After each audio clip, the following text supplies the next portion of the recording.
আজকে আবারও চলে এলাম নতুন একটি ভিডিও নিয়ে আপনাদের সামনে। মোমেনাজ কিচেন অ্যান্ড ব্লগে আপনাদের সবাইকেই স্বাগত। আসসালামু আলাইকুম। সবাই কেমন আছেন? আশা করি ভালো আছেন। আমিও আলহামদুলিল্লাহ ভালো আছি।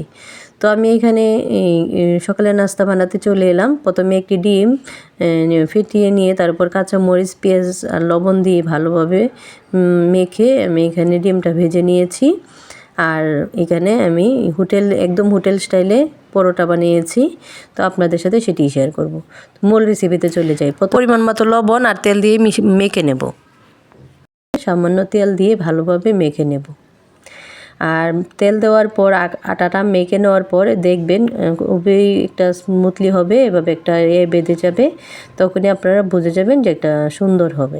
তখন এখানে সামান্য উষ্ণ গরম পানি দিয়ে আমি অল্প অল্প করে ডোটা মেখে নেব।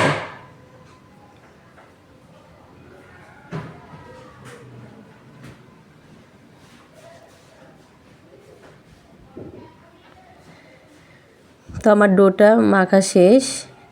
এখন আমি এই ডোটা 10 মিনিটের জন্য রেস্টে রেখে দেব।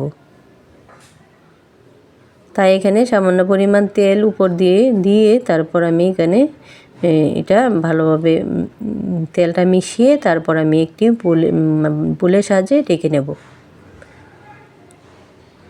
10 মিনিট পর আবার চলে এলাম। তো দেখেন কতটা স্মুথ আর কতটা সুন্দর হয়েছে।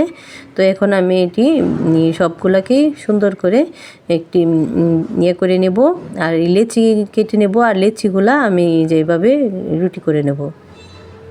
তারপর এখানে আবারও তেল মালিশ করে নেব।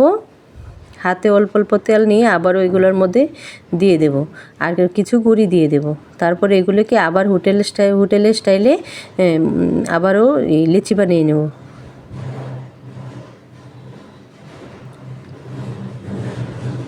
তারপর এক এক করে আমি সবটি পরোটা বেলে নেব।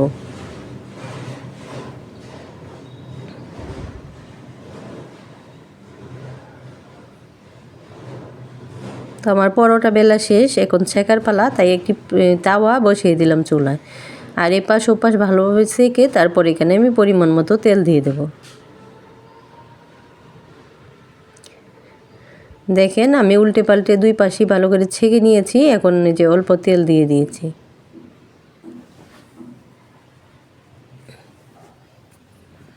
দেখেন কতটা ফুলে উঠেছে আমার এই পরোটাটা।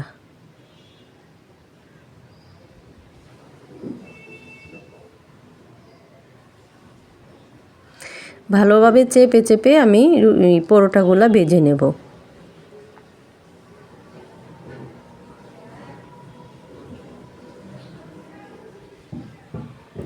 তো সকালের নাস্তায় আমরা এই যে পরোটা, চা আর ডিম ভাজি খাবো। আর এখানে আমি লিগার চা বসিয়ে দিয়েছি। আপনাদের যদি আমার ভিডিওটা ভালো লাগে অবশ্যই লাইক কমেন্ট করে আমাকে জানাবেন এবং আমার পাশে থাকবেন।